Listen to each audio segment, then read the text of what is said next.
नमस्कार मंडळी, तयार होणारी ही पावभाजी बघा.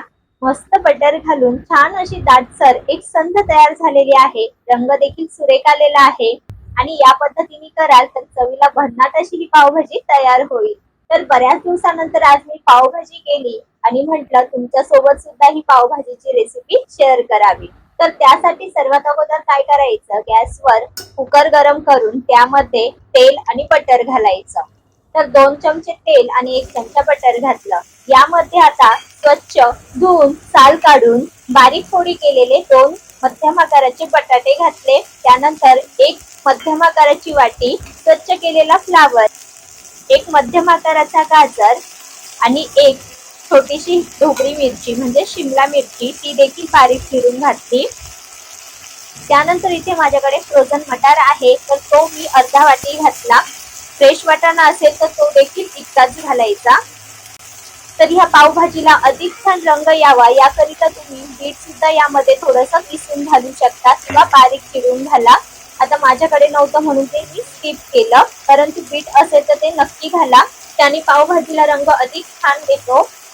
वरतून चवीपुरतं मीठ आणि थोडासा हिंग घालायचा. मध्यम आचेवर हे सर्व चांगलं मिक्स करून घ्यायचं. हलकसं परतूनच घ्यायचं. थोडंसं परतून झाल्यानंतर यामध्ये 2 ग्लास इतकं पाणी घालायचं. तर पाणी हे साधंच घातलेलं आहे, हवं तर तुम्ही थोडंसं कोमट करून घातलं तरी देखील चालेल. आणि आता पाणी घातल्यानंतर झाकण लावून कुकरच्या मध्यम आचेवर 3 शिट्ट्या करून घ्यायच्या. 3 शिट्ट्यांमध्ये सर्व भाज्या ह्या व्यवस्थित अशा शिजल्या जातात, कारण आपण ह्या बारीक कट करून घेतलेल्या आहे. 3 शिट्ट्यांनंतर कुकर बंद केल्यावर कुकरची पूर्णपणे वाफ गेल्यानंतरच कुकर उघडायचा. बघा, भाज्या ह्या छान शिजलेल्या आहे. तर आता स्मॅशरच्या मदतीने या चांगल्या स्मॅश करून घेऊ. आता बरेच जण इथे मिक्सरचा वापर करून ही पावभाजी किंवा ह्या भाज्या मिक्सरला फिरवून अगदी बारीक करून घेतात, परंतु तसं न करता स्मॅशरने बघा असं चांगलं बारीक असं स्मॅश करून घ्यायचं. यामध्ये थोडंसं रवाळ असं टेक्स्चर राहिलं पाहिजे. या पद्धतीने हे छान स्मूथ करून घ्यायचं. तर बघा, या पद्धतीने अजिबात मिक्सरला न फिरवता मस्त एक संध आपली ही पावभाजी तयार होणार आहे. आता काय करायचं, फोडणीची तयारी करायची. त्यासाठी गॅसवर कढई गरम करून त्यामध्ये तेल घालायचं. तर 2 चमचे तेल घातलं आणि पुन्हा एकदा 1 चमचा बटर. तर बटर आणि तेल चांगलं मिक्स करून घ्यायचं आणि गरम झालं की यामध्ये चमचाभर जिरं घालायचं. तर जिरं छान असं फुलू द्यायचं बघा, या पद्धतीने. आणि त्यामध्ये 1 मध्यम आकाराचा बारीक चिरलेला कांदा घालायचा. हा कांदा हलकासा नरम करून घ्यायचा.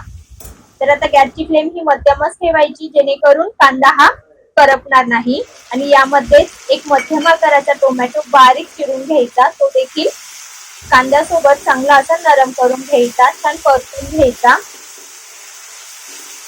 तर कांदा आणि टोमॅटो मध्यम आचेवर जेवढा आपण चांगला शिजवून घेऊ तेवढा पावभाजीला फ्लेवर छान येतो.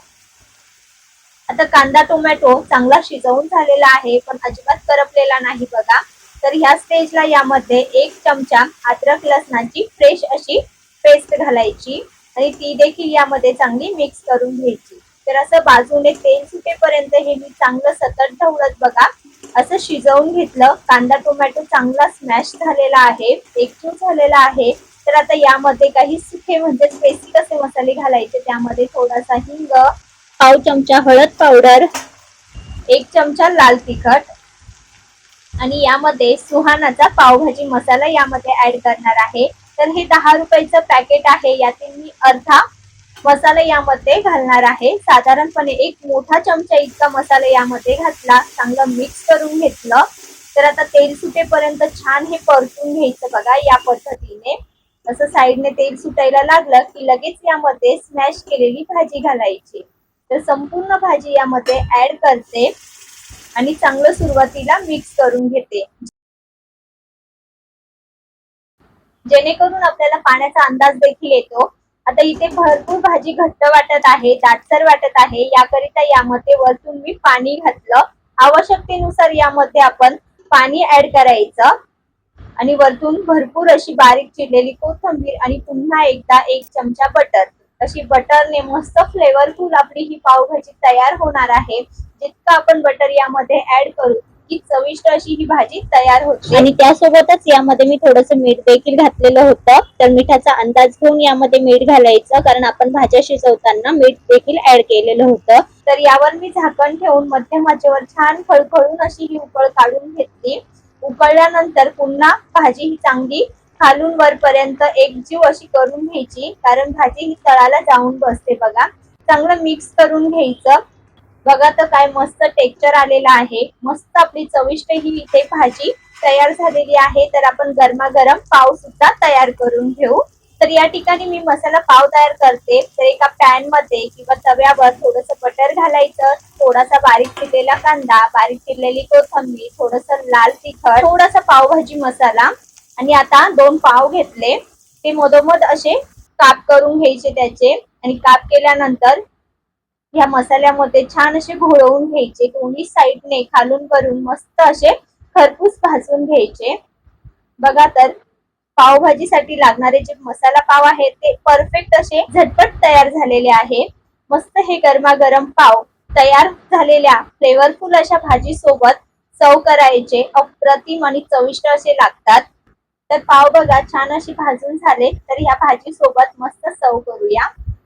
तर बघा इथे आपली झटपट अशी घरच्या घरी सोप्या पद्धतीची चविष्ट अशी पावभाजी तयार झालेली आहे. लिंबू, कांदा, बटर आणि भाजलेले पाव यासोबत छान अशी सर्व करायची. बर्थडे पार्टीसाठी, छोट्याशा समारंभासाठी तुम्ही घरच्या घरी जास्त प्रमाणामध्ये ह्याच पद्धतीने तयार करू शकता. तर नक्की ह्या पद्धतीने तयार करून बघा. तुम्हाला आजची माझी ही पावभाजीची रेसिपी कशी वाटते हे कमेंट करून सांगा. आजची रेसिपी जर तुम्हाला आवडली असेल तर रेसिपीला लाईक आणि चॅनलवर नवीन असाल तर सबस्क्राईब करायला मात्र विसरू नका. धन्यवाद.